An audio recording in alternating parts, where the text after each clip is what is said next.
From the Score Complex, the soccer complex of Racine in Franksville, Wisconsin, in beautiful Racine County, this is the 2023 49th Parallel Cup, the championship of women's Australian rules football in North America. The Canada Northern Lights and the USA Freedom will do battle for the 7th time in this tournament and the 11th time overall. The Canadians have won 4 of the 6 and 7 of 9 overall. The Americans come in looking for their first victory against their foes from across the 49th parallel for the first time in 11 years. Will it be the Canadians and Coach Tricia Rolfe, or will it be Christina Licata's USA Freedom? The answers to those questions will become clearer in the next 2 hours or so. Good day, everyone. I'm Brian Barish, sitting alongside here the Oval on an absolutely beautiful day here in eastern Wisconsin, not terribly far from the banks of Lake Michigan. Joining me in the commentary position, a man who has played many games at the national level, a former member of the USA Revolution, a current head coach, a veteran of international and parallel cups, and a player for the St. Louis Blues, Milwaukee Bombers, and Chicago Swans. Did I get all of them? Wisconsin Wombats. Wisconsin Wombats? Yep, the current club I'm with, and a brief stint in Australia with the Mansfield Eagles in the Goulburn Valley. Well, let me give you his name. It's Dan Sarbacker. Sars, you know pretty well. You've watched a lot of these matches on the women's side. Your sister Jenny has played in a lot of these. There's something a little special, and it's great to have these two teams play for the first time in 6 years, and this Parallel Cup happened for the first time in 8. Yeah, this is fantastic to have this international competition back. Obviously, this is a huge match and has been for a long time. USA versus Canada, hotly contested match of football, but really good to have it back. Great to have it back here in the States, and I'm sure the ladies on both sides in both colored jumpers are keyed up.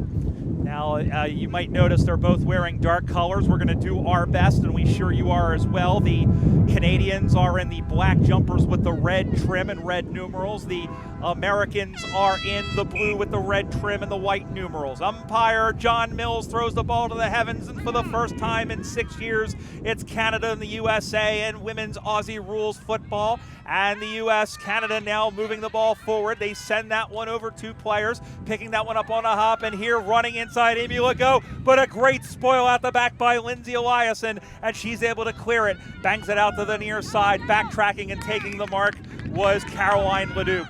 Leduc, who's played in Western Australia, runs through now on the 45 meters out, kicks that one in off of hands. Again, Eliason back doing the hard work, is going to get this one out and play this one out to the near side. Going over it is 2 players. It's going to bounce ahead of Kathy Oha and go out of bounds, and we'll have a boundary throw. And one thing you notice right off the bat, Sars, this game is a lot quicker than the one we just witnessed. Yeah, stepping up to the senior level, same thing on the guys' side, but the ladies here, you can tell the pace is a lot higher, the intensity is just a little higher. That first ruck contest, I saw somebody just two-handed rip somebody's jumper straight backwards to pull her off the ball, so they're keen for it. Great contest there as well. This is sent forward by Haley Jones as that one goes into the corner.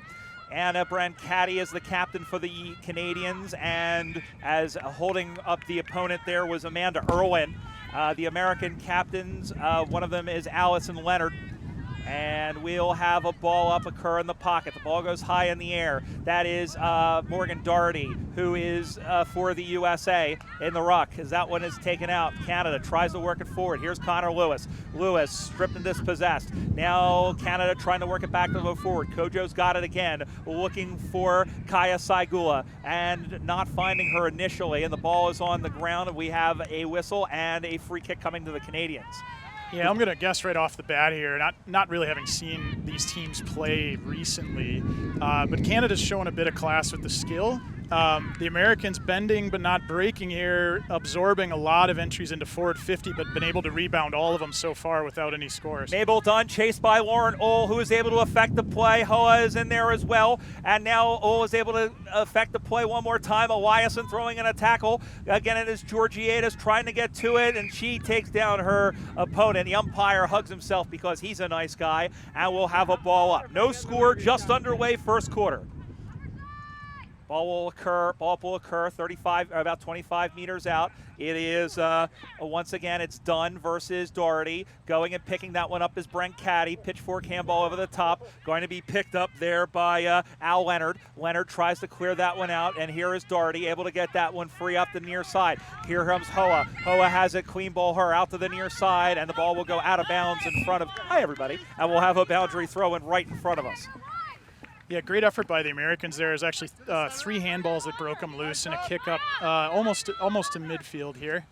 Ball comes out to the near side, ball spinning back in the play, and Canada going from right to left in the black jumpers, trying to get the ball free. Handballs it back, bootlegging around once again was Leduc, sending that one up to the far side where it's marked. And here comes Mabel Dunn, sending that one up on the far side now. It's going to bounce, it's going to skip into the hands and drop. Going up to the far side now, and again chasing after it. I see Saigula going after it. We have a whistle, and it's going out of bounds. It'll be a free kick to the Canadians. Pretty classic.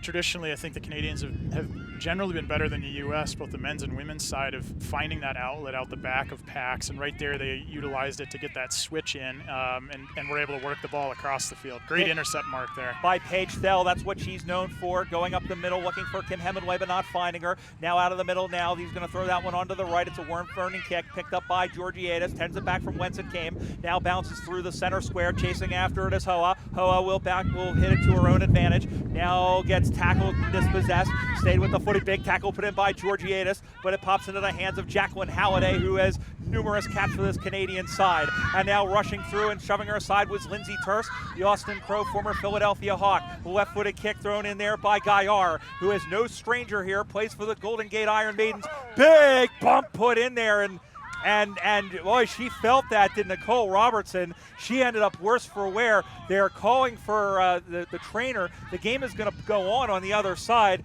and I'll tell you what, that was a big hit put in by Robertson. As we have a stoppage of play in the middle, they're checking on her now, and I hope she didn't dislocate a shoulder, because that, I think it looks like she may have winded herself.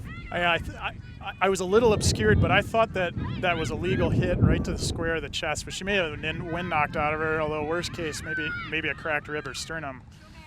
Yeah, there was nothing illegal about that. It was like I think whoever that was she hit, I think it was Uhl, I think absorbed the hit and sent the momentum right back at them. This is Legault in the middle, finding Brent Caddy, who will send that one up inside, but it's picked off by Uhl, who cleared out to the near side. That's Kicker. Now out to the near side, that's Thel.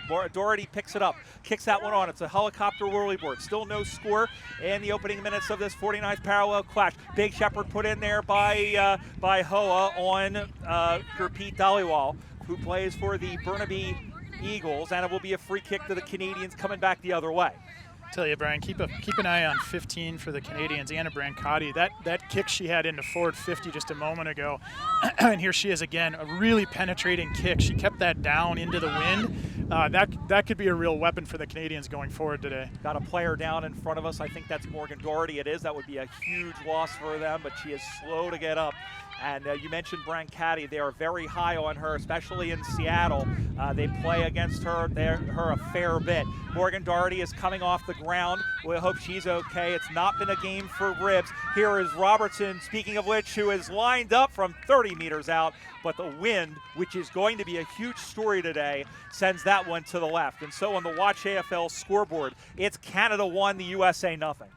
First points to hit the scoreboard here, but again, the USA has been resilient. Almost all the plays have been in this end, but been not break so far. Hopefully they can keep it up and stay resilient. Saigula sends this one forward. Chasing after it is Hoa. Now circling back and going after that is Halliday. Halliday now gets that one around, sends that one out to the near side. It will go one bouncing out. And a boundary throw in in front of Dan Sarbacker, cameraman Craig Campbell, and yours truly. 1-0.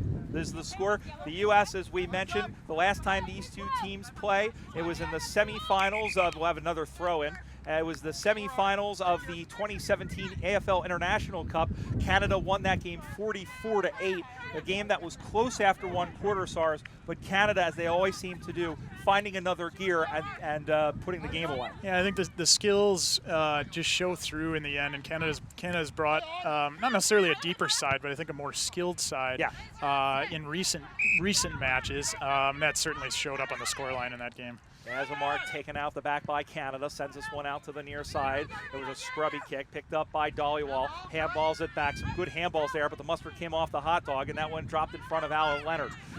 There it is. Here is Saigula with the first opportunity for the Americans, and that one is just stayed in play. It took an off break out to the far side now. Trying to go get it is Canada, and a big tackle put in there, and we'll have a free kick, I believe. Yep, awarded to the Americans for the tackle there in the pocket. We'll see what they can do with it. She's pinned in here with the wind. I'd love to see her locate a teammate right in the guts. Well, this is Leilani Cordoba, who has just come back from playing in Western Australia, played for Subiaco and also for Kingsley in the Suburban Perth League. This is Cordoba's kick, and the wind, unfortunately, has taken it out of bounds on the full. So perhaps, yeah, with the wind swirling like this, SARS, generally you want to look for an option.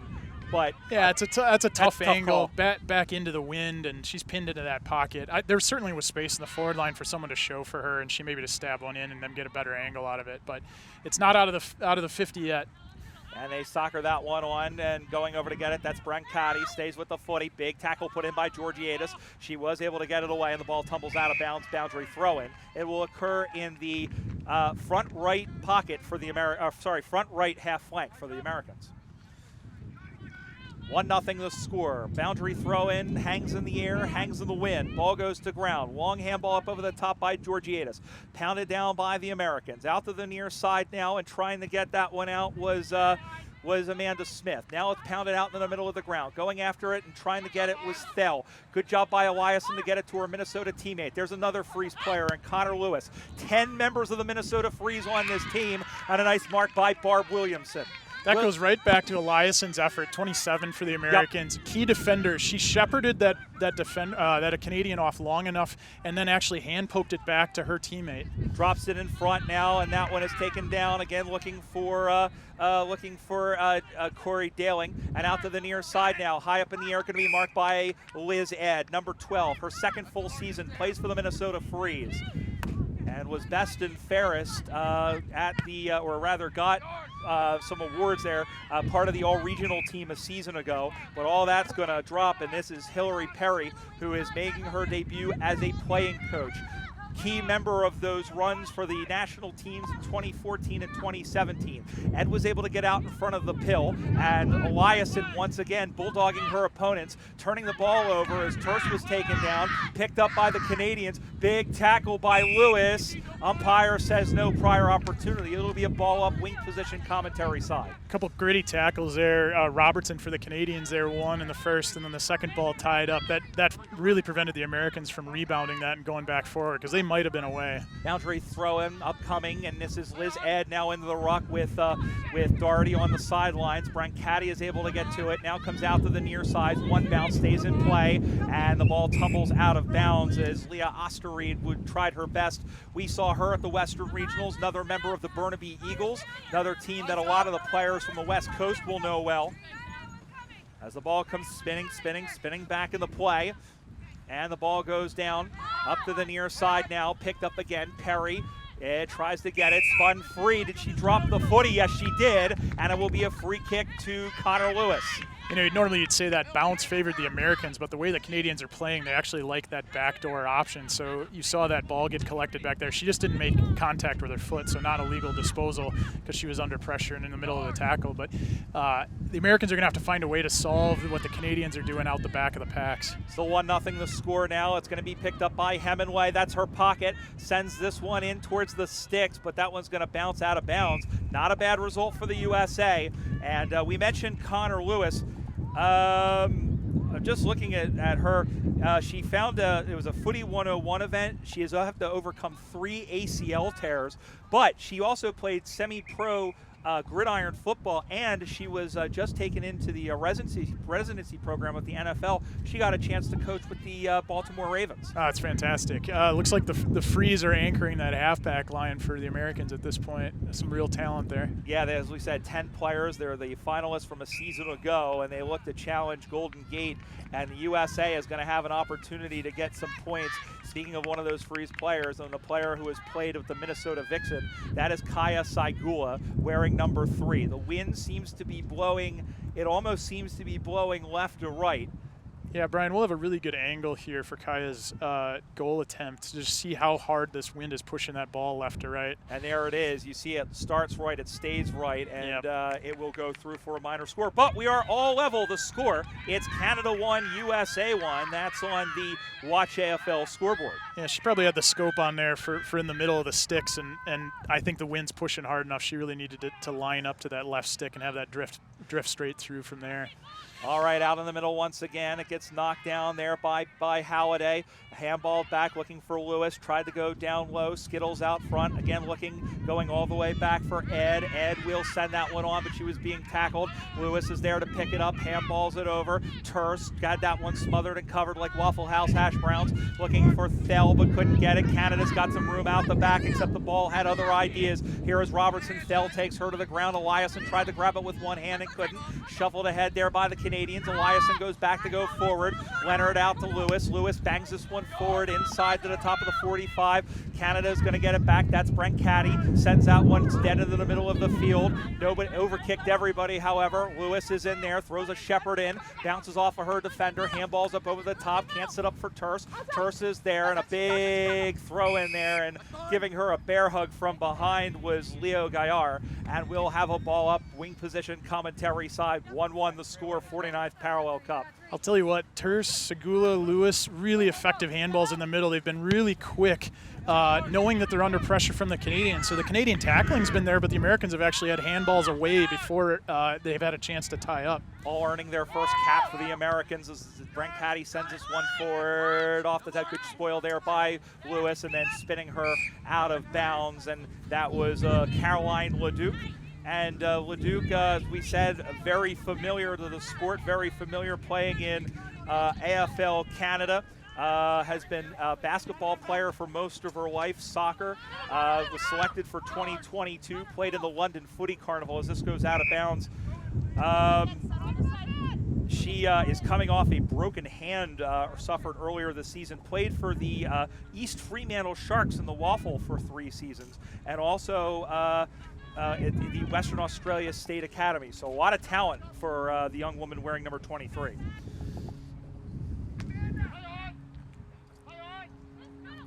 Ball comes spinning back in the play once again. This is Lewis. Handballs, bounces off of her defender. Terse trying to cause a little bit of chaos, trying to clear that one out now. And that one is kicked around, scuttled around, and cleared out now to the near side.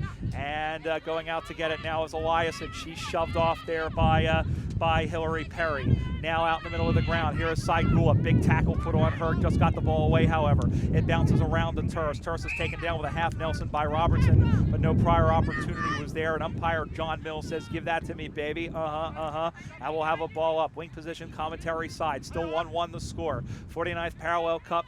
Canada trying to win their fourth in a row, while the U.S. is trying to win their first since 2012. Out to the near side now. Who's going to win it? There is Thel, shoved off the footy. She got last contact as she and Robertson were dueling, and the ball will go out of bounds for a boundary throw-in. Yeah, just another indication of the type of wind we're seeing. It's almost right in our face at this point, Brian.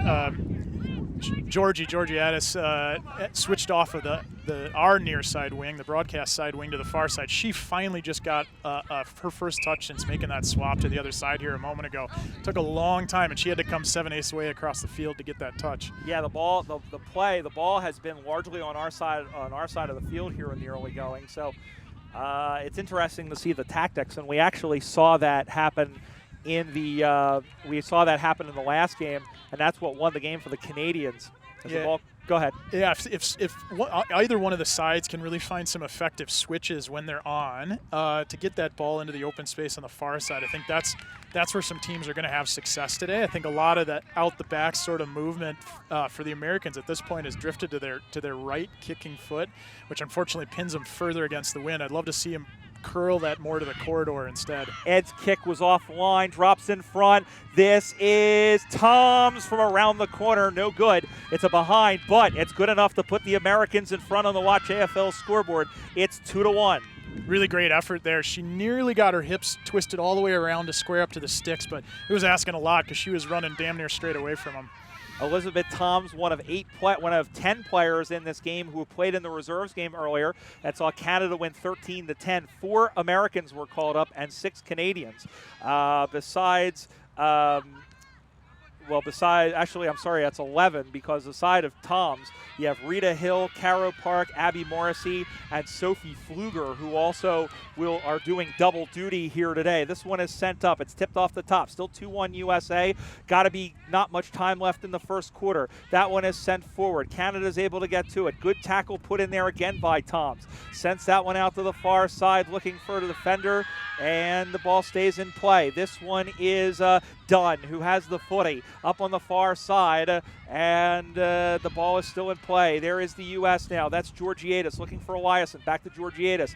Ball goes to ground. There is Leonard, who had the footy, lost it. Now Canada trying to bring it out of the fence. Pfluger was slung down, high contact, whatever you want to call it. She should get the free kick here. Think she's got the distance with the wind, Brian? I'm going to say she's probably two kicks from goal, Sars. Yeah. All right, let's see. We'll get a forward 50 entry here. Let's see if the Americans get on the other end of this. Obviously, time's ticking down. Maybe we can get one at the siren. Yeah, she's going to have to get rid of it quickly. She does, and that one is tipped off the top. Ball goes down, cleared out by Canada. There's Lewis. Nice mark in front by Osterried. That could have been all trouble for Canada, but Osterried came through and took a strong mark. Out to the near side, coming on at the last minute was Leduc, but couldn't get to it. USA has it, going back. Here's Leonard. Leonard, this one's going to curl around on the wing, looking for a mark, but able to get that one as the Canadian fullback, and she'll clear that one up the far side. Still 2-1 USA. 2 colossal efforts from the number 4s on opposing sides. First, Ostrad for the Canadians actually probably saved them a goal. That ball had switched sides, was into more open space. She took that mark out of the back, was really critical for Canada. And then just a moment ago, Mora for the Americans, the shoulder bump to free up herself and go get the footy, and then they're right back into forward 50. Great effort by both ladies on both sides. Saigula's chance came up short, and Canada will have a chance to shake the old Etch-a-Sketch and draw up something new. Out to the near side now, they'll look. The ball goes in the air. There is Lewis trying to camp under it, able to spoil. Now goes after it. Soccered on by the Northern Lights. Here comes, that was Ed, who was shouldered off the footy, but running through nicely is Hillary Perry. Don't know how much time left, can't be much. Canada's going to have to hurry, and there's a big spoil put in there by the USA, but picking that one up is Leduc, who swings around on a sixpence, and the hooter goes.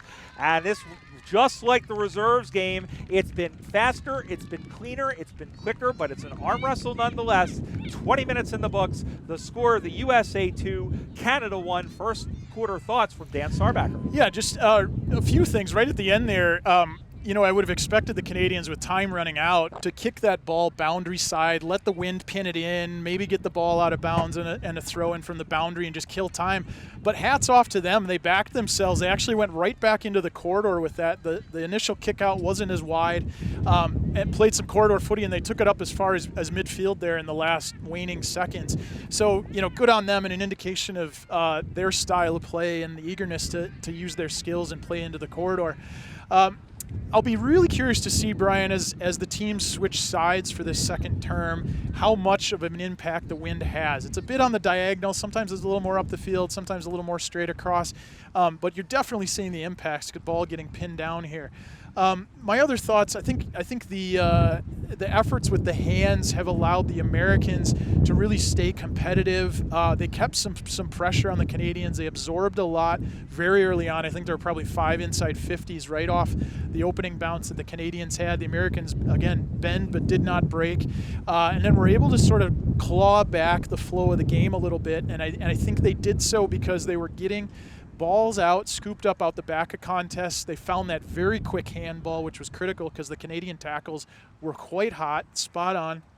And the Americans, with 1 or 2 handballs, were getting free enough to get a kick and then regain 20 or 30 meters of ground. So that looks like that's going to be key for the Americans. I say the other key to stopping the Canadians is preventing that work out the back.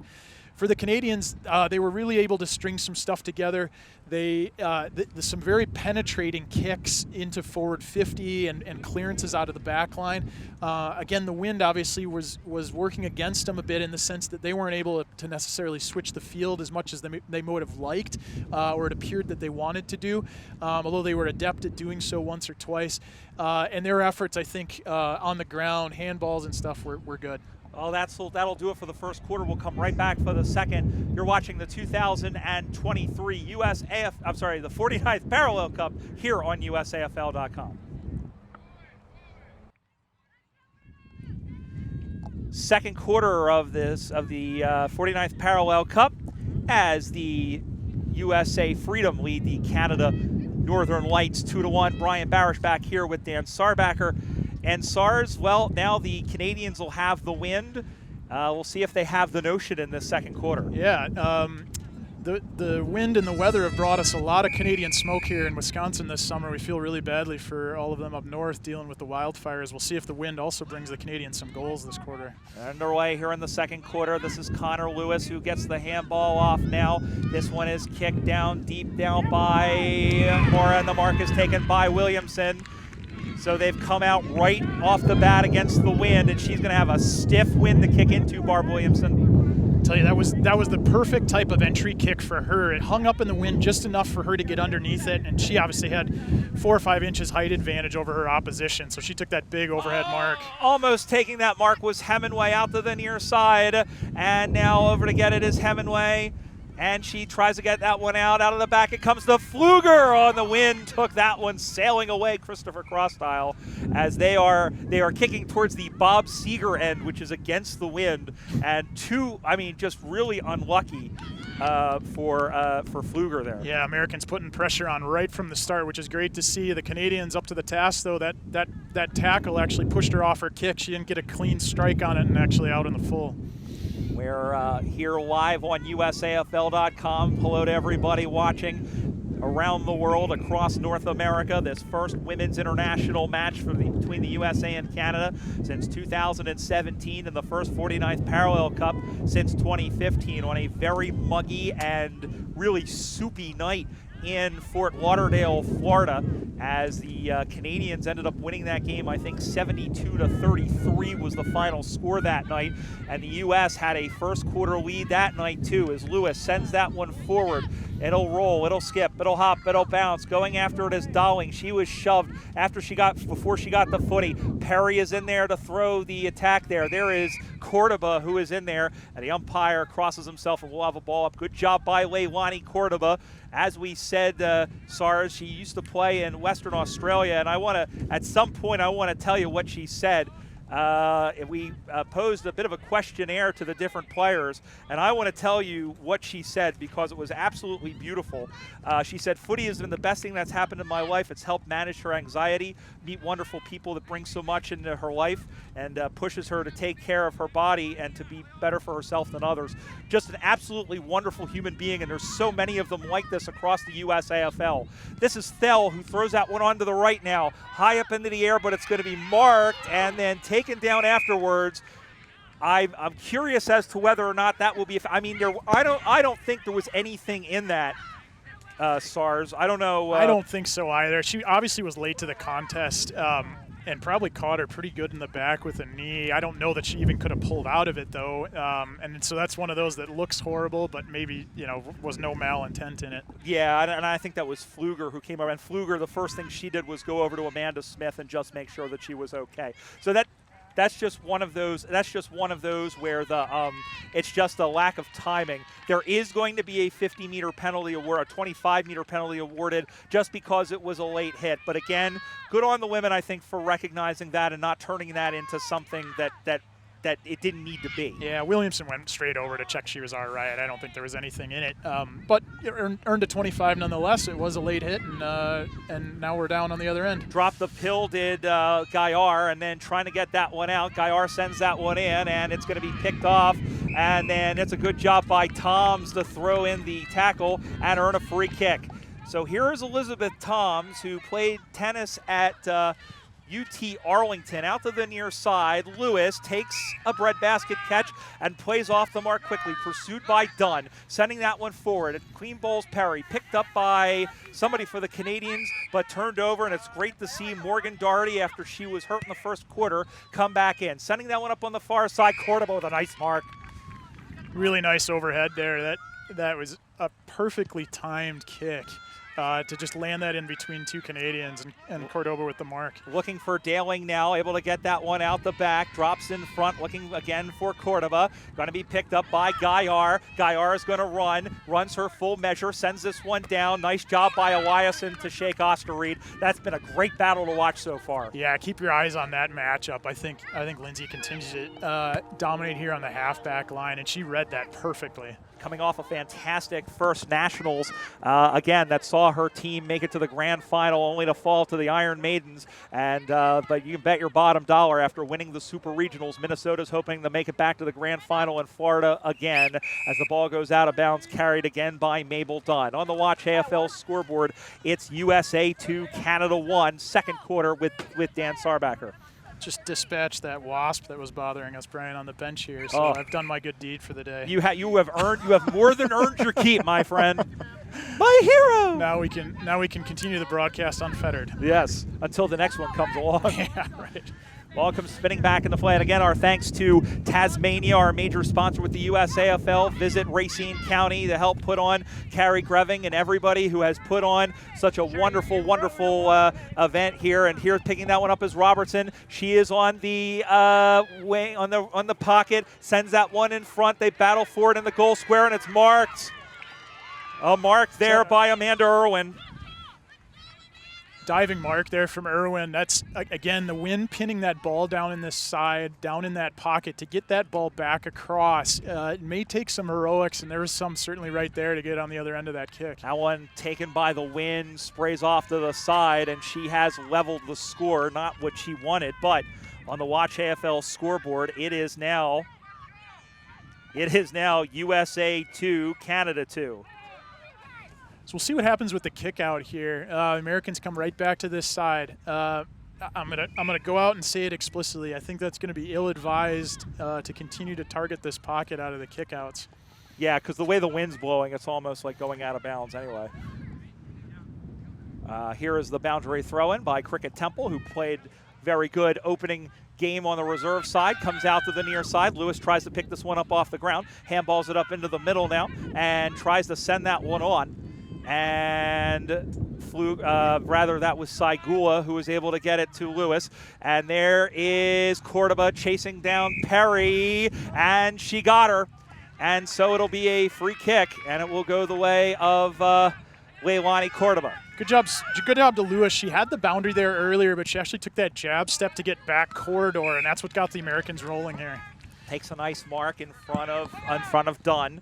Now comes back, sends that one in, but it's going to be picked off right down the throat of the defender. And almost a spoil there by Williamson. Just snuck up on her like a librarian as the ball pops up high in the air. Not taking it was Legault. There's a handball from Georgiadis. Legault gets away with shoving her in the back. Eliason is able to get it away. Fell sends that one up the far side now. And now chasing after it. Here comes Hoa, who's able to get to the footy. Hoa has it in front of the bench.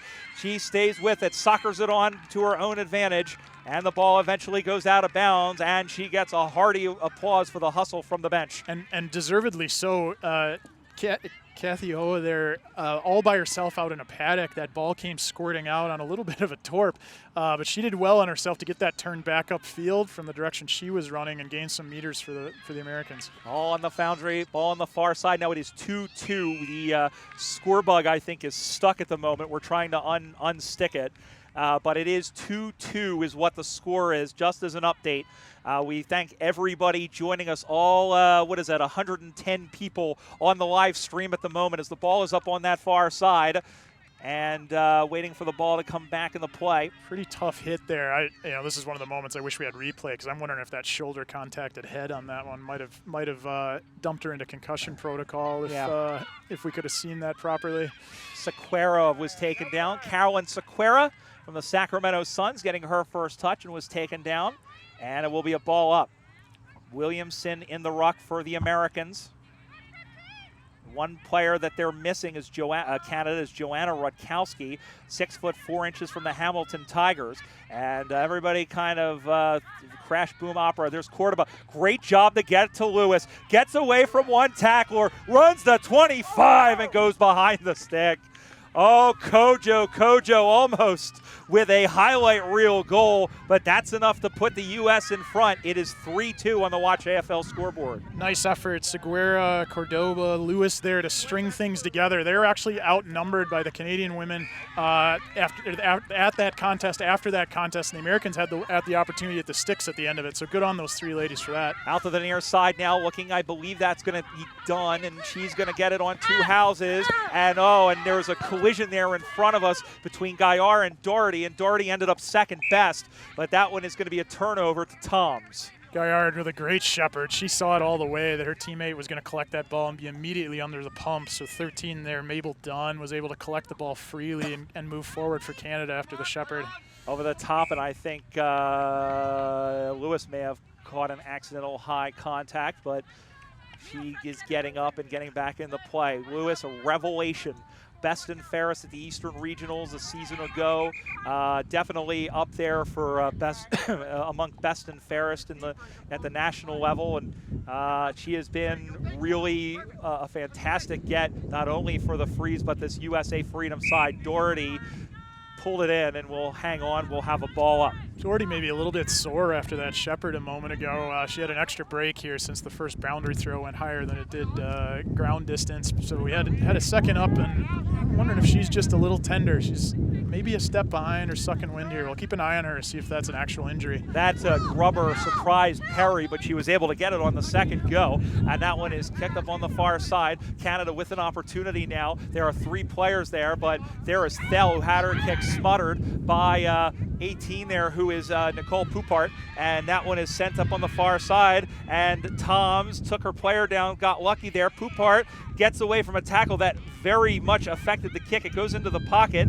Crash boom opera, going back and soccering it through was not the worst decision, but it does tie the score. It is now 3-3. Yeah, it's obviously expensive when there's only 6 points on the board total, but it's probably the right decision. The Canadians were throwing numbers at the ball. Robertson actually rewarded for sticking her nose in, actually took one on the beak. She was stinging, watering eyes there, I think, but she freed up the ball right around 50, and that kept it alive for the Canadians to go in on the goals. All right, ball comes back into play, back left pocket for the Canadians, and that one, or for the Americans rather, and it's marked by Elizabeth Toms.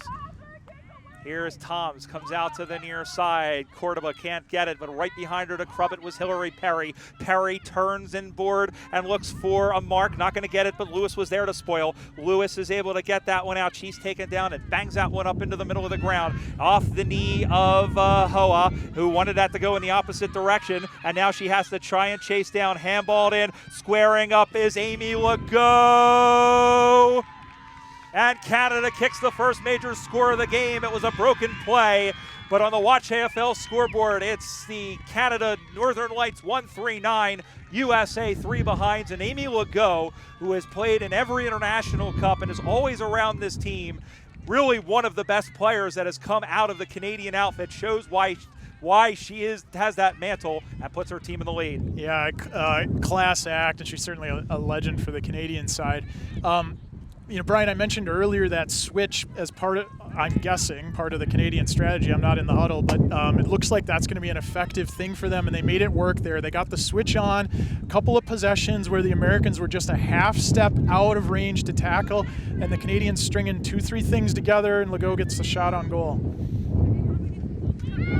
Out to the near side once again, 9-3 the scores. We said the score bug is stuck, and we'll try and see if we can unstick it at halftime, but we are updating it in the chat. It is 9-3, Canada the lead. Out to the near side now, is taken down was Caro Park, one of 5 players doing double duty, and there's a nice mark by Williamson. So Liz Ed there helping get this little bit of rally going for the Americans. Works through Barbara Williamson there. There's Johnson Chambers in front. She had it and dropped it, looking for a call, not getting it. Stays with the pill, though. Big tackle. Did she win it? No. Out to the near side now comes Canada. Going to go and try and pick that one up. Took her down without the footy. Absolutely. That's the right call. So the Canadians absorbed this pressure, that forward entry for the Americans. They looked like they were going to get something out of this, but the Canadians bending but not breaking, eventually getting that free kick here on the boundary. Out to the near side they come, looking for, now getting that one out is Robertson. Robertson sends that one up high. Who wants it? Everybody. Who's got it? Nice mark by Legault. And she has taken the game of the neck by the neck and give it by the scruff of its neck and given it a big wet sloppy kiss is what I meant to say. Oscar Reed now sends that one in. Canada trying to close in on another score here. Eliason took her down without the football, no call. Going over to get it now and trying to clear that one out. That was Corrigan, and Thel caught it, but it didn't go 15. Play on, they say. Out to the near side. Almost taken down again by Amanda Smith. And now out to the near side now. Picked up. Here comes Leduc, taken down from behind, and she is G-O-N-E gone. Carolyn Sequeira with a nice tackle. Canadians would have rebounded, been right back in, but Smith and Gaillard with a little bit of friendly fire both went up for the mark and ended up spoiling each other on it. Here's Connor Lewis with the footy, now sends that one into the middle of the ground. It will drop in front and bounce away, and picking that one up on a hop once again is Sequeira, who sends that one in up to the top now. Going to get it is Kim Hemingway. Hemingway dances away from two defenders, looks for an option. That was a terrible handball, but it was all G because it went to Hoa. Hoa is going to be claimed, and she's going to get pinged. She tried to make it look like a handball, but the umpire wasn't buying it. Americans strung a few together there. They got that corridor entry, which is great. That starts the switch of play. The Canadians were up to the task, though. Their tackling was good. They kept the pressure on, and as the Americans tried to string those handballs together with probably one too few of an option, the Canadian tackling ended up catching up with it eventually in an illegal disposal. 1-3-9 Canada, 3 behinds USA. Watch AFL scoreboard. We've mentioned it again. The U.S.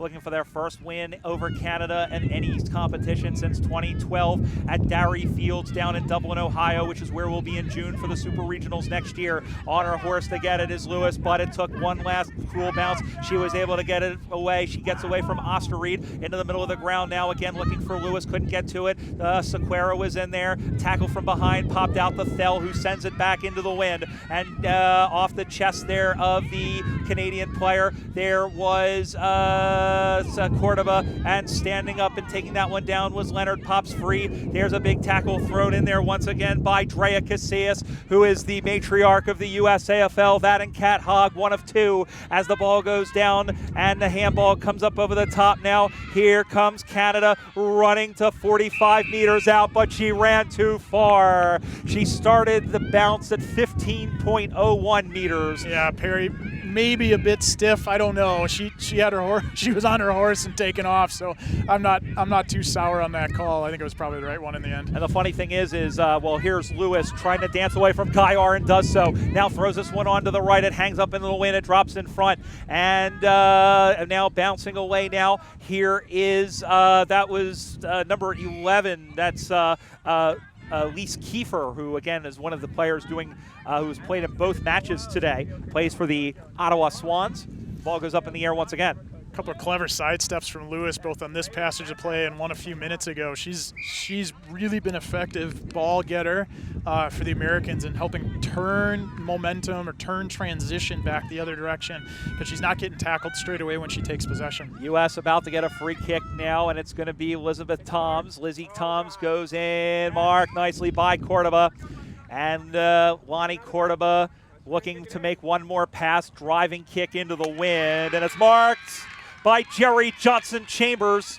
And the former hammer thrower from the University of Minnesota will try and tie the match. Geez, Cordoba was clever there, both a really clever lead, and she ended up kicking around her body a bit much. Yep. It's kind of that side swiping kick, but it was effective. Kick is on the way. Oh, just on the wrong side of the post. Back to 5 points now. Watch AFL scoreboard. USA 4, Canada 1-3-9 with Brian Barish and Dan Sarbacker here today. Johnson Chambers just left of the sticks for those that don't have the angle that we do, but a really great lead. She presents a really nice target, and Cordoba hit her on that one. Back the other way now, and in the middle of the ground. Here comes Canada trying to pin one more on. Rita Hill tried to go after the footy, had it go off of her hands. Bootlegging around now and going after it is Haley Jones, sending that one in now, and that one is covered across. There is Corrigan. Corrigan couldn't claim it cleanly, soccered over into the pocket. I almost got caught on the headphones in the process, and we'll have a ball up. No surprise, Lindsay Eliason being a stalwart on defense involved in that play again probably allows the Americans to finish this transition. That ball moved fast through the Canadians back, up to their forward line, really caught the Americans off guard. Boundary throw it up coming now, not knocking on heaven's door are the Canadians. The ball goes over everybody's head and into the hands of Allison Leonard, who sends that one on, former Seattle Grizzly, but it's going to be sent back from whence it came off the foot of Smith. Smith sends that one in towards, it's going to roll, it's going to bounce, it's going to stay in play. Robertson says, let that go out of bounds. Boundary throwing once again in the shadow of the Canadian target. They lead 9-4. Yeah, not what you want to see out of the Americans. We collected possession there, and the rebound kick out of 50 straight into the opposition's hands. So it's coming right back down your throat, and 20 meters more, in fact, on that kick from the Canadian This entry. is Eliason, and she's gone. She didn't get the ball down to her foot in time.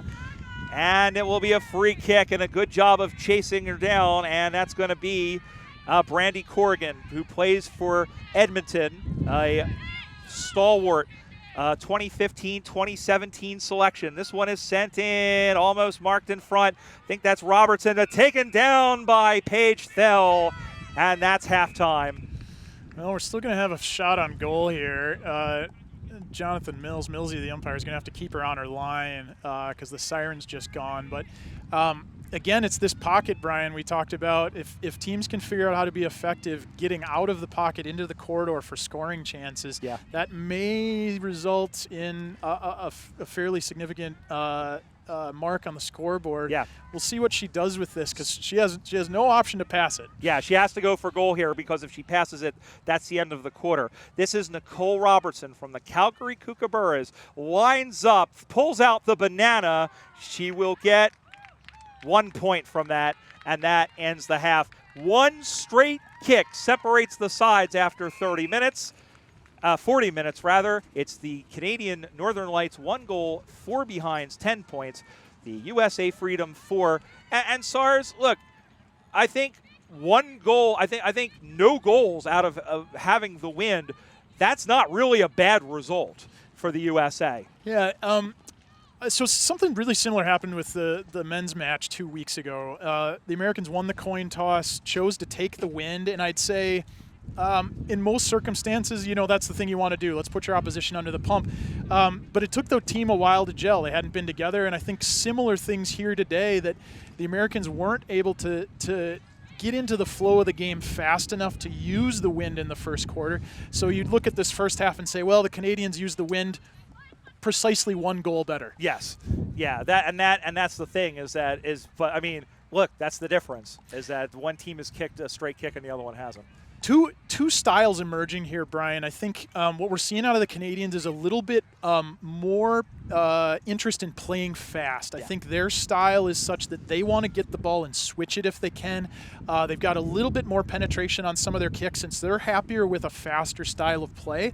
The Americans have been pretty good linking up with their hands, but it is a slower style of play, and that's not necessarily wrong. It's just different, and the ability to execute on that is really incumbent on them getting enough numbers to handball too, particularly when the Canadians are tackling well, which they are. Yep, yeah, they very much are, and that's been kind of the difference in this first half.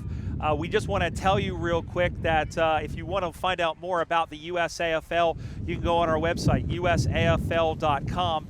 You can check us out on Facebook at facebook.com/USAFL, and also on Twitter and Instagram and wherever else at USAFL 1997. We're going to take a quick break and come right back. You're watching the 2023 49th Parallel Cup Women's Championship from Racine, Wisconsin, here on USAFL.com.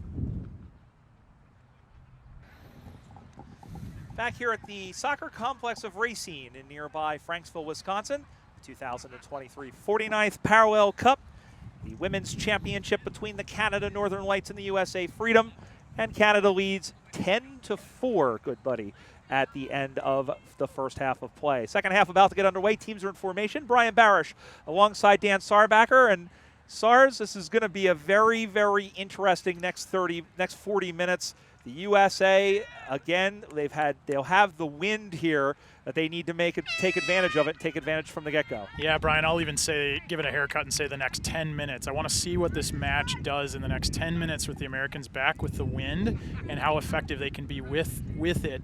May set the tone for the second half.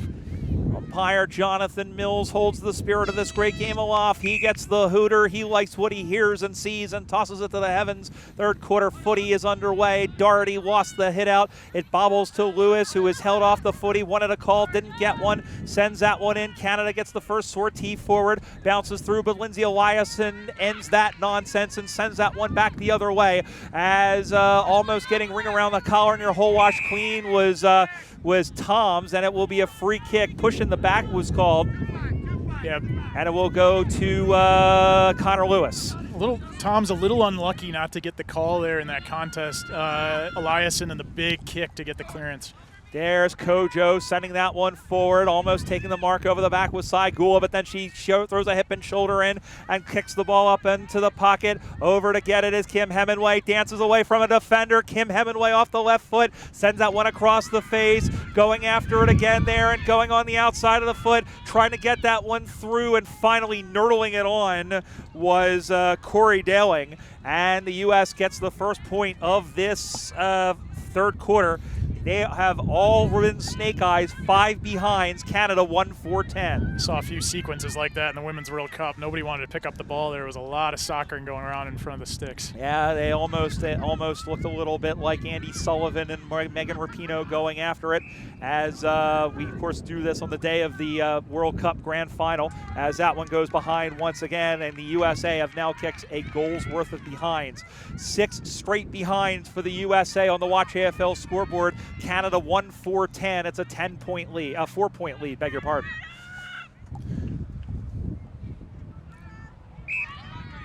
The Americans applying some pressure here. We'll see if the Canadians are able to build out of the back against the wind.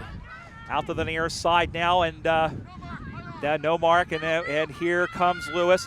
Handballs it off, little 1-2, do-si-do, Terse finds Lindsay Eliason, who goes up, ball gets knocked down. Here comes Kim Hemingway. Hemingway throws that one across the face, and that one will go into the corner, into the pocket, and then over to get it now. Getting is, I believe that was Hoa. Big bump put in there on Pfluger, and a Canadian player is down and getting up slowly, trying to get an idea as to who that is. I think that was Haley Jones, 16, but the intensity and the hitting is picked up, Stars. Yeah, she also committed the penalty there with the tripping call, giving the Americans the free kick, and that little jab step. We found that spot in the middle. It's been open all day, actually. When the ball's getting over towards the boundary or pinned in the pockets, that spot in the middle's been open. Finally, the Americans finding a chance to target it. Hemingway from the right side, from her left side. The kick is on the way. It is dead center perfect. And Kim Hemingway does Kim Hemingway things. And the Americans are in the lead in the third quarter on the Watch AFL scoreboard. They go on the 1-6-12. Canada 1-4-10. This is somebody, Sars, who got a chance with the Sydney Swans in 2016 and ended up kicking 3 goals on the SCG. She knows how to kick the goals on the big stage, and she does it here. Goal umpire with a little bit of a razzle-dazzle flourish on his goal signal there, which was funny to watch. But yeah, Americans hitting the scoreboard here. Like I said, Brian, the first 10 minutes of this quarter are going to prove critical. Americans are putting scoreboard pressure on now. It's put them in front. Let's see what happens in the next few minutes. You want as many points as you can in this quarter because you know you're going to have to defend against this wind. And the Americans are looking very energized at the moment. Now Georgiadis couldn't pick up the footy, but Smith could, but it's turned over to Elias. And she's got to play on out to the near side. Ball goes up in the air, tracking back, trying to go back and get to it is one of the Canadians. Toms was able to stick her pump. That was Perry who couldn't get to it. Now here is Doherty, who had to go a long way down, and she is arm wrestled to the ground, and we will have a ball up wing position commentary side. Great result for the Americans. The ball actually won out of the middle by the Canadians, but Eliason stiff as always on the halfback line, intercept and a big kick forward. The Americans get the tie up on half forward. The best passage of play I've seen them play so far, and now out the near side they come. They're able to just get it away. Now leads it forward. There's the handball. Here is Lindsey Turson. Oh, that should be out on the full. It is. It ricocheted. That was unlucky by Anna Brancati there. It just ricocheted off her foot and sailed into somebody's backyard over there. Yeah, it's going to take us a minute actually to find that footy over the earth mound and through the over the forest, through the trees. To grandmother's house we go. Segula there with a really critical tackle. Yeah. She put the Canadian off that and kept this little rally here alive for the Americans. Here is Swedesboro, New Jersey's Lindsey Turse. Played for the Philadelphia Hawks, came over to Austin, and probably unlucky not to make the 2020 team, at least to make the roster, but here she is getting her opportunity. Here is Hemingway, again curls around. That was deflected. They'll play on. Ball goes into the pocket once again. It's picked up by Osterried out of the back. Look for the handball. Swooping in to get it. There is Segula, centering ball into the wind. Marked defensively, and Canada gets out of jail, but for now. Geez, Kim Hemingway, a couple of really tough challenges, one in the air and another on the ground as she's getting the kick away. Tough footy out of the forward there. Ball gets marked, and now Canada will try to work it up. I believe that is Gaillard who sends it up on the far wing now. Going after and picking that one up is Georgiadis. Georgie sends that one out to the far side, and now a little handball Dosido. Now she has to bootleg around, punch free, but it'll land in the hands of a Canadian there. Spinning that one forward. It's a worm-burning, finger-breaking mongrel kick. Here is Eliason throwing her body into it. So too is Paige Thel. Everybody gets down, gets funky in Lawrence Welk style, and we have a whistle and a free kick, and it will go the way of Canada. Jeez, I didn't see that one, Brian. It looked like the ball was still loose and she was holding onto her leg. That makes an odd call. That makes two of us SARS up on the far side now, and that one is dropped.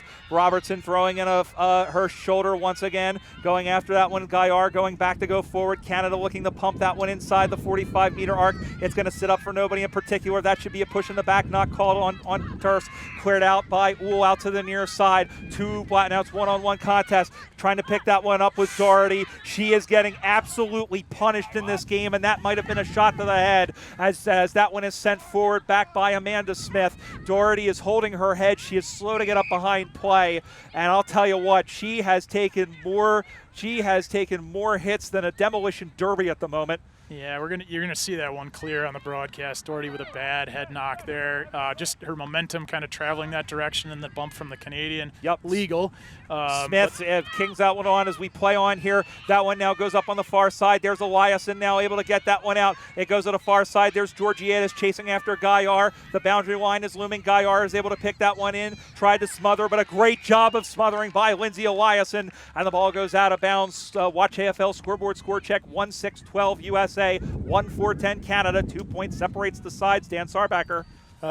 Lindsey there, she's not taking a possession for that, but a lot of little efforts out of her. Those 1%ers are really starting to add up. Really critical play from her on the halfback line. Ball comes spinning back in the play once again. Canada once again trying to pound home and try to take the lead here in this Premiership quarter as that one is sent forward, and the wind takes that one for Segula, and they're trying to get through it as Cordoba. She tried a Daniel Wells, Jackie Chan flying high yacht kick, but the ball is tied up and locked away just like my secrets. It is cryogenically frozen just like Walt Disney's head, and we'll have a boundary throw in directly across from us.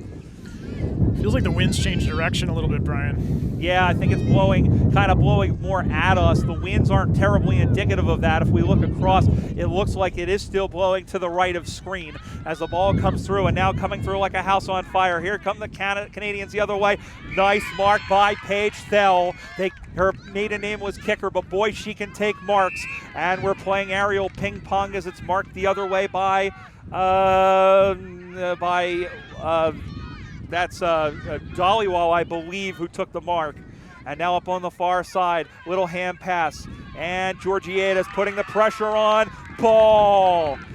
What a tackle by Catherine Georgiadis. Big cheer from the American bench on that. That would have been right in front of them. That's a great effort. I'll tell you what, the culture that Christina Licata has installed 5 years since she was named USA Freedom Coach, and finally getting the opportunity to put everything she has worked for into some sort of tangible effort. And, you know, they fell by 3 points in the reserve game, but this is the best effort I've seen against Canada really in my time in the USAFL, as this one is kicked in and almost off the hands there. That was off the hands of Abby Morrissey, who is one of those double duty players, played in both games today. And we'll have a free, I believe? Yeah, just a little sloppy kicking in danger. It's the type of mistake you don't want to make in your forward 50. Canada's already under pressure. They're maybe not traveling the direction they want, and then kind of a silly mistake to just kick under to kick in danger there. So the kick in will come in from the back pocket, chipped in over the top, and that one is dropped by Jacqueline Halliday. Went second effort, third effort was good as well. Again, those 1%ers adding up to make more than 100% as the ball gets wrestled away by the Americans, and it looked like a rugby situation when she was locked in the maul. And we'll have a ball up directly across from us. Again, watch AFL scoreboard, which is right in Craig Campbell's line of sight. It's 12-10 USA, and we have a whistle. And oh, I thought that was a bit stiff. Really good ruck contest. She got her knee up and protected herself. I'm not sure what was even called there. That might have been what the call was. Oh, she had a really good leap at it. Was that Williamson, I think? Yeah, she really did. Bit stiff. But, well, ball don't lie. It's picked off by Liz Ed. And Ed will back up and send this one into the wind. It's going to carry a little bit, and it's dead away. There's Johnson Chambers chasing after the footy. Johnson Chambers, and that one is cleared out on the far side now. Drops in front. Canada able to get it. That is Perry once again, Jacqueline Halliday, and the ball goes out of bounds, and the U.S. doing a great job of locking it inside their half-forward line. Really great penetrating kick, and then even though the U.S. didn't get on the other end of it, desperation to keep it tied in the 50. Now here comes the USA once again, sending that one in towards the sticks, and that one is drifting across the face. It'll roll, it'll skip, and it will go out of bounds, and it will be a boundary throw-in 10 meters around from the USA target. Third quarter, U.S. leads by 2. Get a little bit of switch of play here. The transition's sliding over slowly. We'll see what comes of this. And over the head of Williamson, picked up by Saigula in front, got her foot to the ball. Oh, no, it's through for a behind. I think that was Johnson Chambers. I'm not sure. There was a mass of bodies there. Watch AFL scoreboard. A very wasteful 1-7-13 for the USA. Canada 1-4-10. Yeah, there's a few of those already. You're thinking, Brian, oh, I'd like to have that back. Turn that into a major score from a minor. And our friend Bill Robert up in New England for stateside footy, as he always says, if you kick too many behinds, you get your behind kicked. And the U.S. are in danger of that. But here's Connor Lewis, who takes the intercept mark, trying to drop that one in front of Saigula. Saigula got it on the second bite of the cherry. She was taken down. They're fighting, they're scrapping, they're poking, they're whacking at it. And we'll have a ball up. It'll occur around the 45-meter arc. Yeah. She's impressive mark, encouraged by Lewis there, going back with the flight of the ball. Only eyes for the footy. That was fantastic. That's why she's one of the best players in the country, folks. This is Williamson going up and going up against Dolly Wall in the ruck. And we have a whistle and a free kick. It will go the way of the USA. Just keying into an interesting little matchup. Saw Haley Jones there, 16 for the Canadians. Really, it looks like maybe putting a soft tag on one of the Americans. Really was wearing her in the middle of that contest. I think it was Lindsay Terse she was following, although she's not matched up on her now. It might have just been in the moment, but it was interesting to watch. Lewis sends this one goalward. They scramble the Jets. It gets knocked down. Mad scramble in front. Canada trying to soccer it onto their own advantage. Going out to get it again with Saigula. Couldn't handle it cleanly. They play on, but Canada will able to clear it out. Here come the Northern Lights in the middle of the ground. It's marked, though, going the other way by Lindsay Eliason. Jeez, I'd back her, Brian, to have a crack at this with the wind at her back. Why not? She doesn't get it cleanly, though. No, that one, a ski jump ball goes high in the air. And listen, this is how Lindsay joined the team from Eden Prairie, Minnesota. She walked the dog by the team practicing on a Saturday, and here she is playing for her country against Canada. Hey, fate sometimes is a funny way of playing out. We're sure glad she was taking a dog for a walk that morning. Well, here is another Minnesotan in Catherine Georgiadis from Russia, Ohio. Little town on the west side. Oh, no, I think that's somebody else. We'll double check that. Here's a kick who's up on the way. I think I got my players. That one is a pretty good kick. Was it touched on the line? It was. It was touched. And that one, well, that one is good defense. Yeah. Nothing about the kick on that one. Of course, it's tough to see from here. I thought she might have been backed up far enough that was going to go through. I couldn't tell, Brian, what the penalty was that resulted in that, but it was when the ball was in flight and something happened in that pack, resulting in the free. Catherine Georgiadis is in from Maumee, Ohio. She was a marathon and distance runner and also plays ice hockey as well. There's somebody else who's from Russia, Ohio. I was at the right.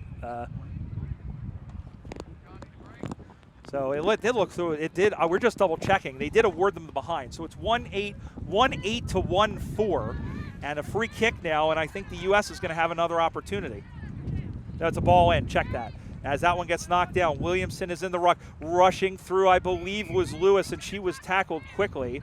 And again, we'll have a ball up, and again, we move a little bit closer. That Canadian tackling's been pretty good all day, and they've needed it, especially in this quarter.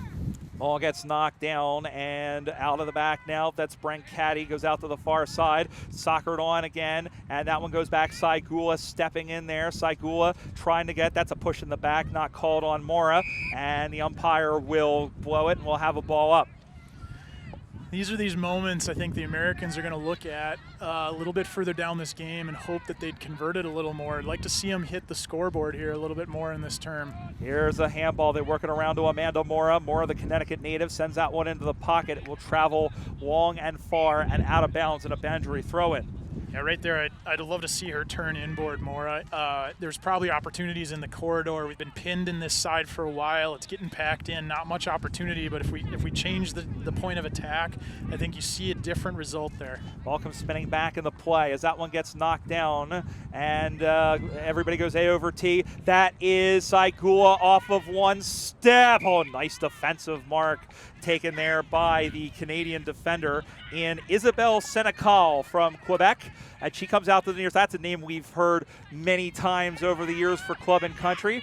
Finds a connection to Brancati out to the near side now. And off the hands of Vielguth for the Calgary player. And it is a tackle and a free kick. Canadians building out here on the backs of a couple of strong marks and a penalty. Crash boom opera, and two veterans of the game in Amy Legault and Drea Casillas coming together. And Casillas, again, the sportsmanship there, she and I think Legault knew it as well. Those two very familiar with each other, not only played against each other for club and country, but they have played alongside each other. That East Coast fraternity, so to speak, has been very tight. The mark is taken in front of us by Vielguth, and she will run away with it. Sending that one inside. Nice. No, they're going to pay it. They paid it off a blade of grass and that's going to be a 25. That should be a 25. It isn't. She got very lucky, did Eliason, that she didn't give the ball. She didn't get a 25 for not giving the ball back. Yeah, essentially a rookie mistake there, but got lucky and didn't get called. Off the hands, out the back, Canada trying to get that goal back now. There is Leonard, cleared out, but not all the way, but Thel is there to get it out to the near side. Can't be much time left in the third quarter. Over kicks head, out to the near side. Ed running after it, chased down by Hillary Perry. Handballs out to the near side, goes through the legs, a whistle, low contact, free kick Canada. Legault sold that a little, but it was enough there that she deserved it. Really thumping clearance kick by Thel a moment ago. Got back to midfield. The Canadians, though, still putting pressure on. It seems like just yesterday they were talking about her possibly playing an AFLW. Here is Amanda Smith. That one is smothered. Eliason got her hand to it. Out in the middle of the ground now. Going and picking that one up, and now running around there is Haley Jones. Jones sends that one high up in the air. It'll bounce through. Going after it now is that's Pfluger. Number 6 there for the USA. Handballs tried for a cutting Jones, and putting the clamps on that was Al Leonard. Americans lucky here, actually. Canadians had a couple free inside 50, and if that ball had scored it a different direction, they might have been going in for a score. Allison Leonard, former Seattle Grizzly, now has a year left on a bioengineering PhD in Colorado, now playing for the Denver Bulldogs, and a great addition for them that she's been. Up the far side now, and that one goes off the chest. It bounds away. Eliason putting the clamps on quickly on her opponent in Minchin, and now getting that one free, and the umpire says a free kick to Canada, and they might have one last roll of the dice here before the three-quarter time. The Americans rebounding most of what's coming here, but they're not getting it fully back transition to the forward line. It's been staying up on this end, bouncing back and forth. And that one is knocked down nicely, and out the back comes Lewis, who has been all over the place. Kicks that one out into the cow paddock. Running on and picking that one up is Morrissey, who turns with a foot and sends that one in, and it bounces away. And here comes Jacqueline Halliday back from whence it came, sending that one on there now, and picking that one up on a hop is Vielguth. Vielguth was taken down. Ball rolls out of bounds before Hannah Gerard from the Halifax Dockers can get to it. Great to see. It's a little bit of a tangent, but players from all over both countries, including 2 players from out in Nova Scotia for this tournament. We saw one player from Sydney a little bit earlier, and now we've got Hannah Gerard from Halifax. Ball comes back into play as that one is hit down over the top. USA trying to weather this particular storm. And here is Eliason, who wins the footy. Oh, she had it lost and then got it back as she got away. But a big spoil in there by Minchin once again as that one is sent down the line. There's the siren. 3/4 time. It has been scrappy. It has been Scooby. See what I did there? But at the end of 3 quarters, Kim Hemingway's goal has helped put the U.S. on top.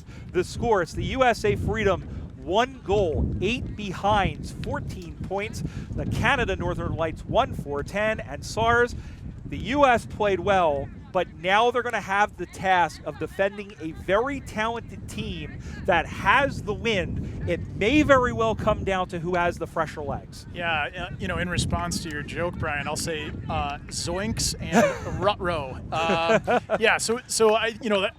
I said it in that term that the Americans might have been looking at a couple of those opportunities they had when the ball was locked in forward 50, saying, gosh, we wish we would have converted some of those. And here we are sitting at 3/4 time saying exactly that. So they put some pressure on. They hit the scoreboard a few times. Canadians, though, showed their class at the end of that quarter, though, and actually had the better bit of play up on this end of the field for the last few minutes.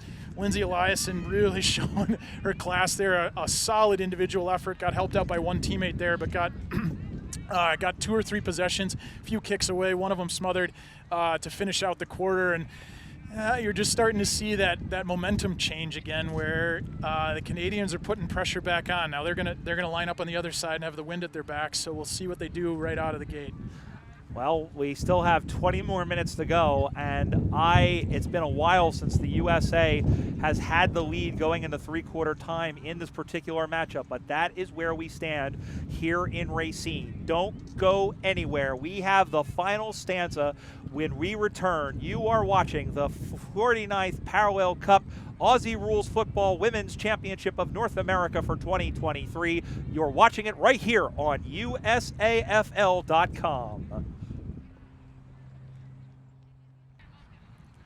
20 minutes separates one of these teams from the title of champions of women's Australian football in North America. Right now, it is 14-10 in favor of the USA. Brian Barish and Dan Sarbacker, here we go. Ball is in the air, and the final 20 minutes are underway here in Racine, Wisconsin, as this one gets knocked down and over the top. This is Brancati for Canada, sending that one in and going after it and chasing after it is Amy Legault, who looks like she is throwing it into another gear early and sending that one down into the pocket. It'll hop, it'll skip, it'll jump, and it'll go out of bounds, and a boundary throw in. Interesting tidbit, Brian. We saw Dunn for the Canadians and Lewis for the Americans line up on this wing both right after halftime for the start of 3rd and 4th quarter. So the coaches must like those two on this heavily patterned side. Absolutely. Well, we'll see what happens. And picking that one up is Liz Ed, and the U.S. is going to need to batten down the hatches because a storm is coming. Drop but no call. Sending that one around, throwing that one on to the left was the 15. That one's going to carry and all the way through for a behind off the foot of Brancati. So Canada gets the first point right off the bat. Watch AFL scoreboard. USA leads 14-11. We're seeing those first characteristic curl turns as the players adjust to ball in flight going a different direction this quarter. Goals have been at a premium, and the mark is taken by Toms, who has played 2 very good games of footy. You could hear Christina Licata screaming on the far sideline. You can't miss her voice standing from 200 yards away, and she was urging her team to finish this game off strong. Here is Mabel Dunn sending this one in and marked. And turning around, it is, couldn't see who it was. Red numbers against black. It's right in front and lining up for a goal and putting it home. That was the captain, Anna Brancadia, captain's goal, right out of the top shelf where Mama keeps the cookies. That's for you, RJ. And Canada have hit the front on the Watch AFL scoreboard. They go to 2-5-17. The USA 1-8-14. That mashup I mentioned earlier, Dunn here and Lewis. So Dunn really effective, kind of turning the corner there in the pocket. She caught the underside of the tip on her delivery a little bit, but it hung just enough. I think it was Senecal on the lead there, and then eventually centering that ball. So effective for the Canadians, and they hit the front.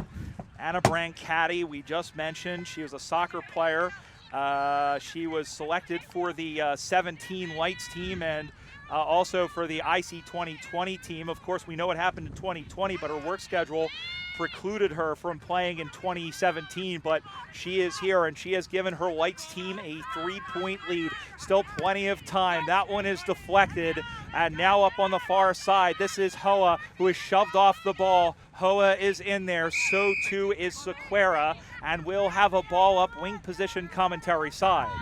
Americans pushing forward here a little bit. We'll see if they can keep the push on and gaining meters. They need to play with a lot of urgency as Ed with a swing and a miss. And how much do they miss Morgan Doherty in that forward in the ruck rather? And now here pops into Thell's hand, chipped up over the top, too far for Saigula. Now a great smother, gone, improper disposal.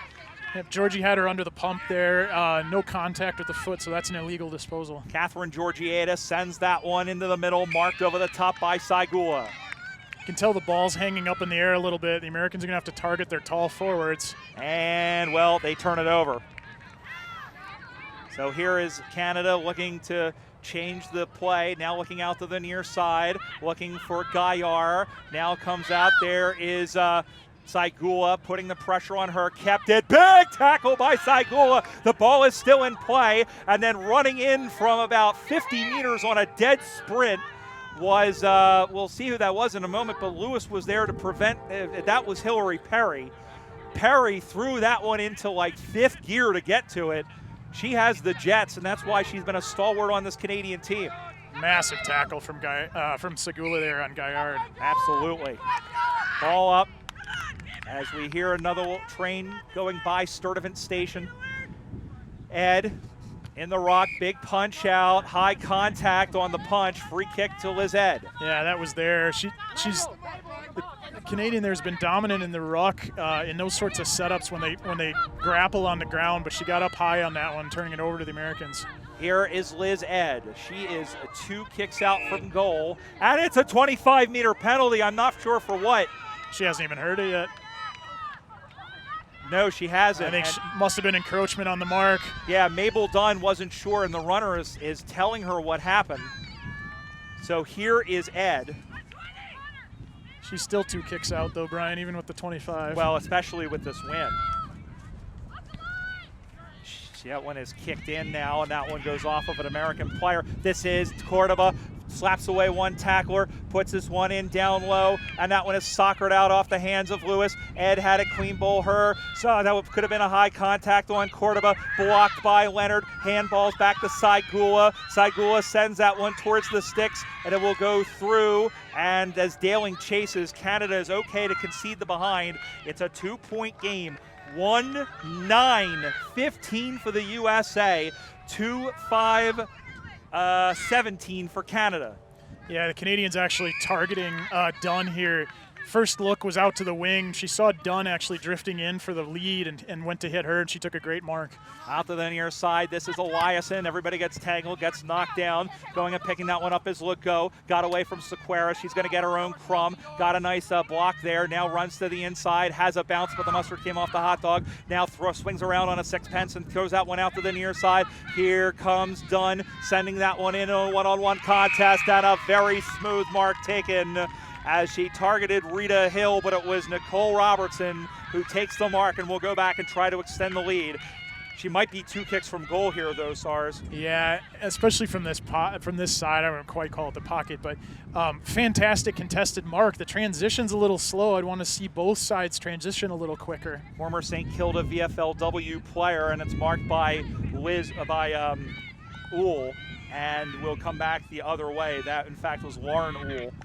Plays for the Minnesota Freeze, one of 10 Minnesotans on this team. Great intercept mark, and then connects the next one. So critical to not give it straight back. Now they need another couple. They need a couple more of those. They can't turn it over as this one goes out head. 2 players were tied up with each other, and the wind will take that one over and out. Boundary throwing upcoming in between the half forward and wing position and half forward on the commentary side, Sars. Yeah, what I'm seeing as I look across the field, there's actually a lot of wasted play. Players stretched out over the whole field. They're too far away. We need to get more players involved closer to the contest. Big tackle thrown in, and it's going to be a good tackle by Sequeira, able to chase down Senecal. So here is Sequeira, plays for the Sacramento Suns, out to the near side, off the hand of Doherty, who's back into the game, which is good to see, and Brancati sends that one up. Up and away, my beautiful balloon. Anyway. Yeah, Doherty had that head knock earlier. Yes. She pulled up okay.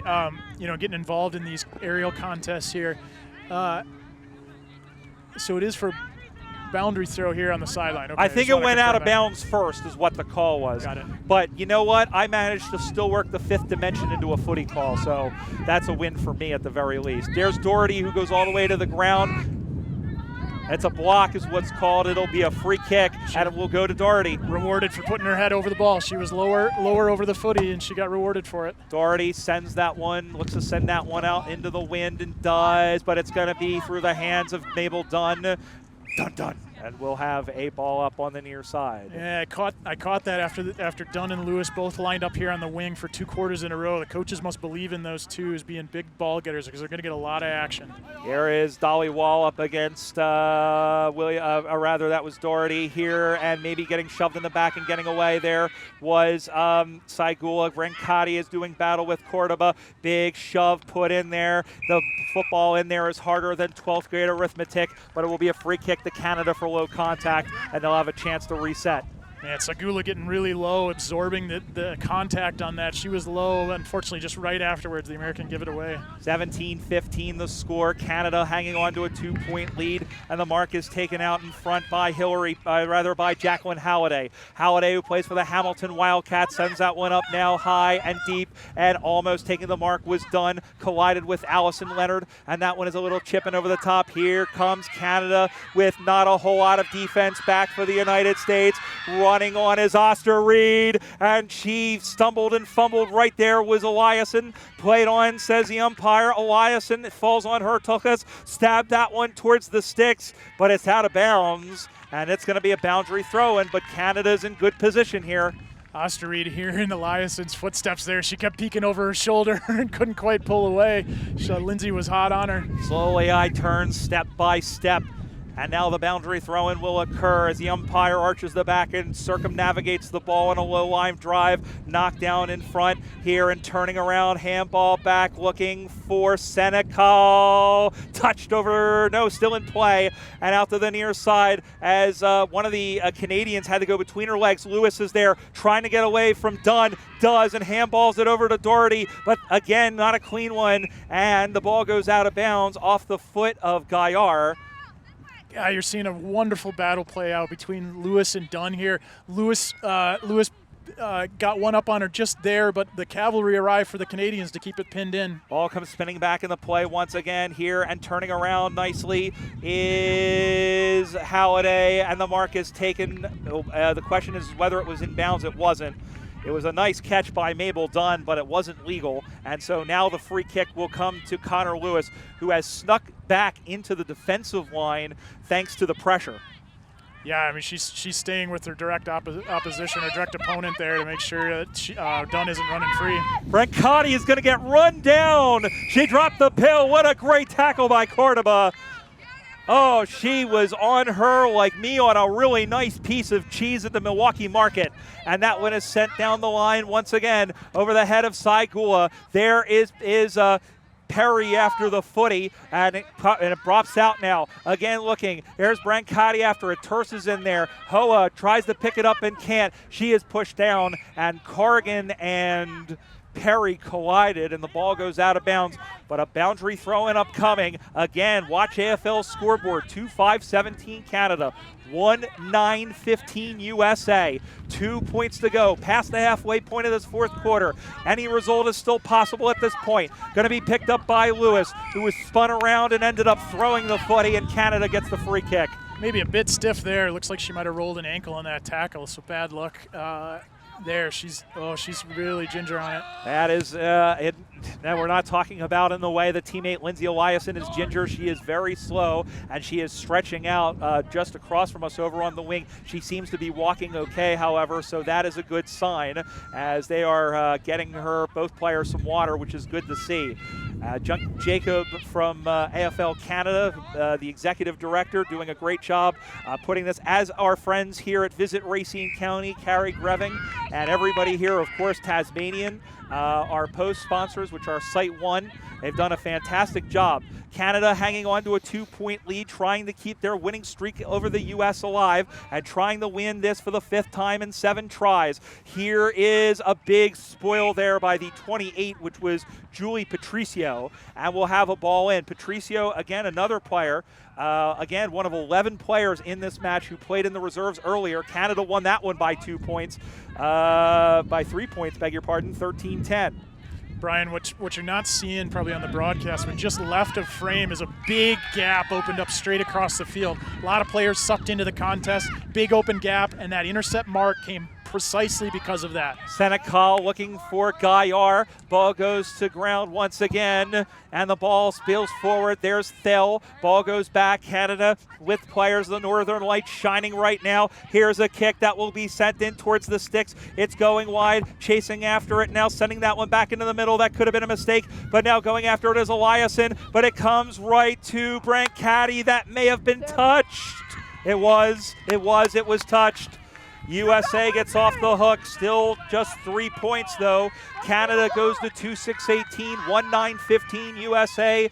Watch AFL scoreboard. A little bit of fatigue starting to set in on the players. You're seeing players get to contests a little late. That gap I mentioned opening up, those are signs that the legs are starting to fail. Question would have been who has more of the fitness, and I think Canada might have the slight edge, but the USA are, as we said, they are parrying away every opportunity, and right now they are probing for the knockout punch. This is Al Leonard, and this one is sent in by Canada, sent in towards the sticks, and that might very well be the knockout punch. Brian, I've been singing her praises this second half, particularly this quarter, but Dunn was critical in that, collecting the ball off the far wing. She got a give-and-go handball there, and then her entry kick really got that play started for the Canadians. It had been a little bit of a rebound for the Americans. She got them going right back in, so that goes right back to her. The Americans are desperate now for a goal against the Breeze. They're going to need 2, and they're going to need them quick, fast, and in a hurry. And the score once again, it's 24-15. And SARS, I think a lot of us looked at this and we said, look, there's a lot of things that could go right for the USA, a lot of things that could go right for the Canadians. But Canada, this is why they made it to the grand final in all 3 international cups that have been contested. They have that little finishing kick.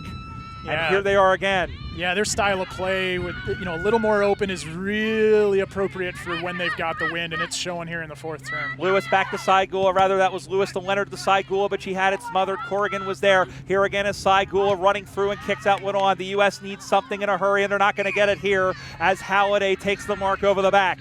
Good courage by Halliday running back with the flight. She had nothing but eyes for the footy. Sends this one out to the near side. This is Eliason now. Saw it go over her head rather, being chased down by Patricio. Now send that one back into the middle once again. Over to the near side. This is Lewis chasing after it. The boundary line's going to win it, and it does.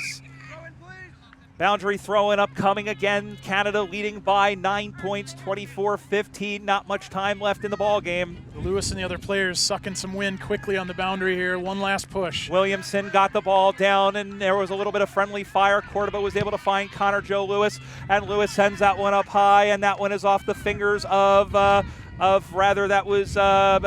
Minchin now, sending that one back the other way, and now sending that one forward. USA is getting inches and centimeters, and that'll do it, and we'll have a ball up. Brian, what the Americans really need at this point is someone to take the game on their back and make those critical runs to get their handballs going again. They've gotten away from it as fatigue is set in. Williamson had to go over the top of their opposite ruck at Amanda Smith to get the hit out, but it wasn't to advantage. Brent Caddy sends that one forward. One hops over the head of Thale now, who has to go all the way back. Now the forward line joins the fight, and picking that one up again is Patricio, who's out on the far side. She kicks that one out to the far side now. Toms is going to go half the back and get it. She is walking a tightrope near the boundary line, just gets that one out to the near side. Canada's able to clean it. Big pack of something or other in there, and then somebody, I think it was Legault, going A over T, and we have a free kick to the U.S., and I think illegal contact of some sort was called there. Canadians really happy with that effort. 2 forwards, and the names and numbers elude me, but they tied up 3 Americans till the cavalry arrived and nearly made that. Well, they did make it work in the end. Americans kicked the ball on the full, so back to Canada. Canada was appealing for out on the full, and they absolutely got it. And here is Maggie Villieuth from the Calgary Kookaburras. She'll have the mark with Connor Lewis on the mark right in front of us. Canada leading by 9 points. Not much time left to go. Canada closing in on their 5th 49th Parallel Cup Women's Championship. Hill was taken down. There is Gaillard. Gaillard is trying to sift through the defenders, and umpire John Mills says, "Give it to me and we'll ball this up." One of the smaller followers on the field, but she's been around the footy all day, hasn't she, Brian? Yeah, there's going to be a free kick, an elbow by Smith there, and I think Smith was telling Mills and just saying she was going after the ball. Williamson is slow to get up. Doesn't much matter though, Brian, when you get an elbow up in her mush. Yeah, I'll be very. She's lucky she didn't get a 25 after that. Yeah. As the ball comes down and it comes away, it bounces away from Brent Caddy. Canada closing in on the victory. Here is Brent Caddy. Skitters out one across, and one hops in. Here comes Lewis. Kojo handballs it in, looking for Leonard. But that's Georgiadis. Leonard now sends this one forward, and it will be marked. Big defensive mark by not by Halliday, but by Minchin. Out to the far side they go, and it's marked. Canada rather gets it again in the Northern Lights. Is that done on the far side? Yep. Again, the Canadians really strong off halfback. The intercept marks, they've adjusted better to those balls in flight. Sending this one back now down the line, looking and fighting and scrapping one more time. Both of these teams have fought for almost 80 minutes. It's a shame somebody's got to lose, but the USA should be absolutely proud of the effort they've put in here this afternoon. It isn't an embarrassment by any stretch of the imagination. They aren't done fighting yet, but here's a kick off the ground as this one is sent in towards the sticks. It'll bounce across the face. Here comes the cavalry up on the far side. Eliason was shoved out of the way by Patricio. She's going after the footy, batted back in play by Irwin. Sends that one on. It bounces away. There comes the USA with 3 players around it. There is Gaillard sending that one out to the near side where it's marked by Lewis. Lewis plays on here. The Americans may struggle to have enough numbers in transition here. They've really been struggling in the last couple minutes. And as you can see there's a turnover. There is Perry sending this one back, and that's it. The USA threw everything in the kitchen sink across this Northern Lights team, but Canada just showing their class and seeing off the challenge by 9 points. The final score from the Score Complex in Racine, Wisconsin. It's the Canada Northern Lights, 3 goals, 6 behind, 24 points. The USA Freedom, perhaps a little unlucky, 1 goal, 9 behinds, 15 points. Congratulations to Tricia Rolfe. We talked about the wait for Christina Licata, who had to wait 5 years. Rolfe has had to wait since November of 2020 when she took over for Kwan, who was the coach, and unfortunately I'm struggling with the name there, and I apologize. She took over as the coach. She's had to wait 3 years. What a great effort by both teams. Yeah, a really well contested game of footy, very clean for the most part. Canadians would be just absolutely chuffed with the effort. Certainly the Americans didn't roll over. They had 10 scoring chances to the Canadians 9, but just a little bit straighter kicking on the day. I think the Canadian style of play more effective with the wind, and maybe that was the difference in the end. Well, and that was the thing. The U.S. not only had to play Canada, but they also had to play this wind. Both teams did. But it's no excuse because Canada coped with the wind pretty well. Yeah, I think when the Americans were most effective against it, they really had the handballs going. And what showed up in the fourth quarter, Brian, I think as the fatigue set in, it's just harder to make that run. It's harder to come from 40 meters away. It's harder to come from 30 meters away to provide that extra handball option. That's what was working so well for the Americans earlier in the game, and especially against the wind. And in the end, you saw that they weren't able to get that extra handball. They weren't able to get that extra support, and I think that ended up hurting them in the fourth term. Yeah, it really did. And you could also tell, I think the Canadians just had more y'all are they just had better legs in the fourth quarter. But you know what? If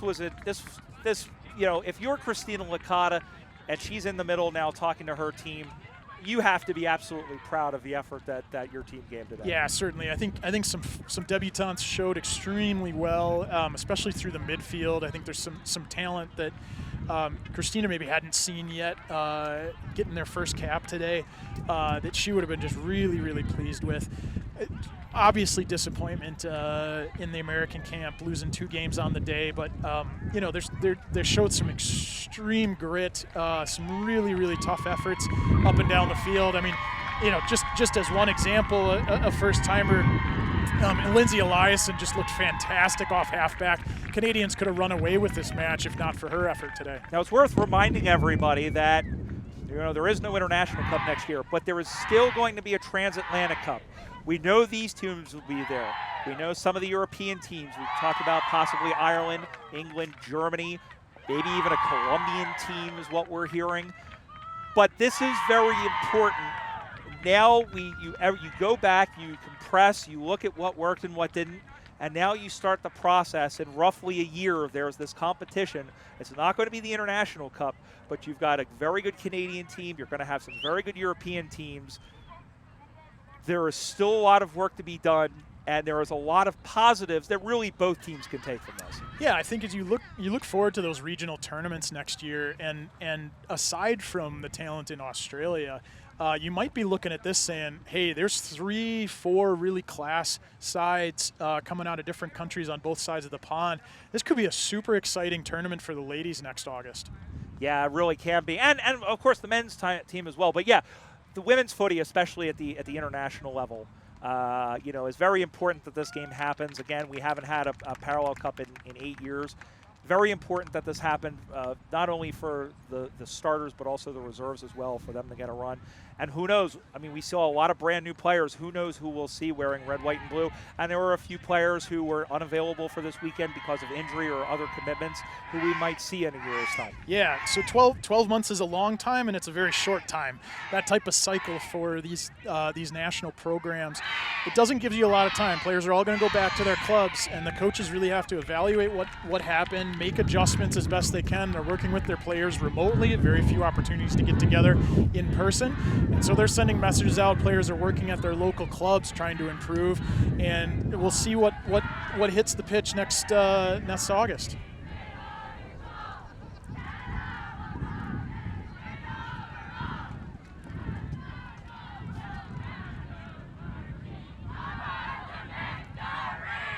There it is. The Northern Lights have the final word on this day, and then for the 5th time in 7 tries, the Canada Northern Lights are the women's champions of North American Aussie Rules football. That's just about going to do us to us.